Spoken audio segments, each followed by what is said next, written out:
जय श्री जगन्नाथ। मु प्रथमे आपण माध्यम सारा ओडिशार जनसाधारण को शुभेच्छा जनाया सहित श्री जगन्नाथ पाखरे से सुख समृद्धि कामना करुच्ची।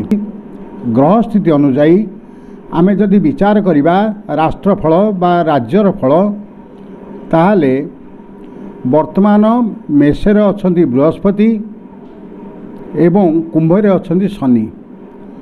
मे 1 तारिख दिन बृहस्पति वृष राशि को जीवे तापरे मध्य शनि चलन मध्य हेबो। शनि मध्य मीन राशि को जीवे। वर्तमान परिस्थिति रे जदि गोचर को आम हिसाब करवा आम भारतर राशि होची पुष्या नक्षत्र कर्कट राशि। ओडिशार राशि नक्षत्र मध्य पुष्या कर्कट एवं कर्कट राशि। यही 15 दिन पर मे पहला ठारू ओडिशार अनेक परिवर्तन घटिबो। एटा निर्वाचन वर्ष होइथिबारु जदि आमे से दृष्टि चिंता करिबा ताहले मध्य भारत पे गोटे भल शासक शासन को आसबे।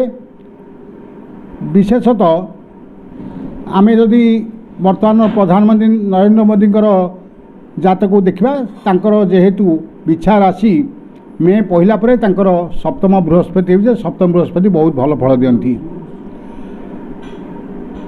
आमर जदि देश स्तर देखा सरकार जेते कार्य कले मध्य समस्त योजना लोकों पाख आसी पहुँची पारिबो नाही। एथिरे अनेक दुर्नीतिग्रस्त लोक लाभवान हेबे। चढ़ऊ लगी रहिबो। राज्य में मध्य समान स्थिति कारण दुई जनक राशि समान।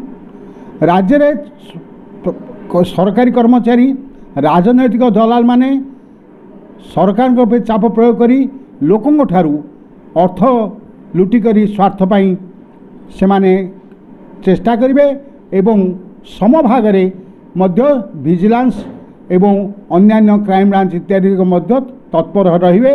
एवं ए वर्ष अनेक सरकारी कर्मचारी दुर्नीति अभियोग निश्चित भाव में दंडित हेबे एवं धरा पड़े।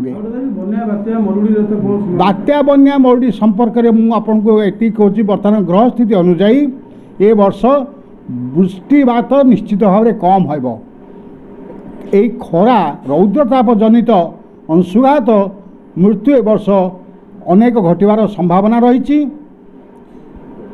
अनियमित वर्षा तो आमर निश्चित रहिबो किंतु कार्तिक मासर मध्य पर दीपावली अमावस्या पर कौन से एक सामुद्रिक झड़ घटी ओडिशार उपकूल अंचलर सामान्य किछि क्षति करिबो।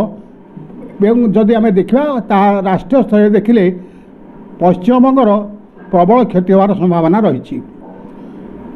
आमर आय लोकंकर बढ़िबो व्यय लोकंकर बहुत बढ़िबो किंतु लोकंक मनरे सरसता रहिबो नाही।